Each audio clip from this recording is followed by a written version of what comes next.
কেইদিনমানৰ পৰা পাতত দিয়া মাছ খাবলৈ খুব মন গৈ আছিলে, সেইকাৰণে দেউতাই ৰাতিপুৱা দেখিছিলেই নহয় সৰু মাছ লৈছিলে যে, সেয়া সৰু মাছ অলপমান লৈ আদা, হালধি আৰু নেমু পাত অকণমান কুটি দিছোঁ, তাতে কেঁচা মিঠাতেল অকণমানো দি দিছোঁ, দি পেলাই আৰু সোৱাদ অনুসৰি নিমখ অকণমানো দি লৈছোঁ। তাৰ লাষ্টত মই দিম এটুকুৰি নেমু চেপি, আৰু সেই নেমু ৰসটোৱে মানে গোটেই ফ্লেভাৰটো ধুনীয়া কৰি তোলে দেই। আপোনালোকে কেনেকৈ খায় জনাবচোন, মই কিন্তু এনেকৈয়ে খাওঁ। চববিলাক দি কৰি ভালকৈ মাছটোত সানি লৈছোঁ যাতে গোটেই হালধি, নিমখ, নেমুৰ ৰসখিনি সোমাই যায়, আৰু এনেকৈ মই পেকিং কৰি ল'লোঁ। পেকিংটো ভালকৈ কৰিব জনা নাই, মই যেনে তেনে কৰি থৈ দিছোঁ আৰু।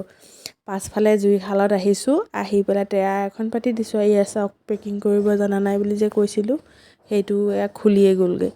আৰু ভালকৈ পেকিংটো কৰি এয়া টেৱাখনত বহাই দিছোঁ, বহাই দি জুই অঙঠাবোৰ ভালকৈ দিছিলোঁ, আৰু মায়ে খুব লৰাই বগৰাই মাছখিনি সিজালে, আৰু মই লাষ্ট টাইম লৈ আহিছোঁ ভিতৰলৈ। আৰু এই মাছ চাওক কি ধুনীয়াকৈ সিজিছে, বহুত টেষ্টি লাগিছিল খাই দেই, বহুত ভাল লাগিলে। আজিলৈ ভিডিঅ'টো ইমানেই।